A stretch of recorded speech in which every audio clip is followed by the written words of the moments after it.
కాబా మన ముస్లిం సహోదరులందరికీ ఎంతో పవిత్రమైన స్థలం ఈ కాబా. ఆ కాబా మీద ఒక చిన్న క్రాక్ ఉంది. అసలు ఎందుకు ఉంది? అరబ్ వాళ్ళు దీన్ని సరి చేయడానికి ఎన్నో డాలర్స్ ఖర్చు పెట్టారు, కానీ ఆ క్రాక్ ని ఇప్పటి వరకు అసలు తుడిచిపెట్టలేకపోయారు. అంత పవిత్రమైన కాబా పైన అసలు ఆ మార్క్ అనేది ఎలా వచ్చింది, అసలు 1400 సంవత్సరాల చరిత్ర ఏం చెప్తుందో చూద్దాం రండి.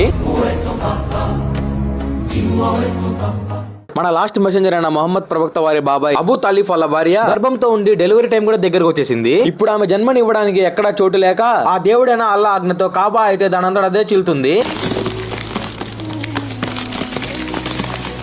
ఇంకలా లోపలికి వెళ్ళిన ఆమె ఒక బాబునైతే జన్మనిస్తుంది. ఆ జన్మనిచ్చిన 3 రోజుల తర్వాత కాబాలోంచి బయటకైతే వస్తారు. అలా బయటకు వచ్చిన వెంటనే సింహాలు అయితే గండరిస్తూ అరుస్తూ ఉంటాయి. మన మొహమ్మద్ ప్రవక్త వారు ఆ బాబునైతే ఎత్తుకొని అలీ అని పేరైతే పెడతారు. ఇంకా పేరు పెట్టగానే ప్రపంచంలో అన్ని సింహాలు అయితే గండరిస్తూ అరుస్తూ ఉంటాయి, ఎందుకంటే ఆయన దైవ సింహంలా పిలువబడతారు. సో అప్పటి నుంచి ఆ క్రాక్ అయితే కాబా మీద అలానే ఉంటుంది. ఆ కాబా మీద ఉన్న క్రాకుల్ని ఎంతో మంది సైంటిస్టులతో ఎన్నో రకాలుగా కెమికల్స్ వాడి టెస్టులు చేస్తున్నా కూడా అదైతే తొలగిపోవట్లేదు.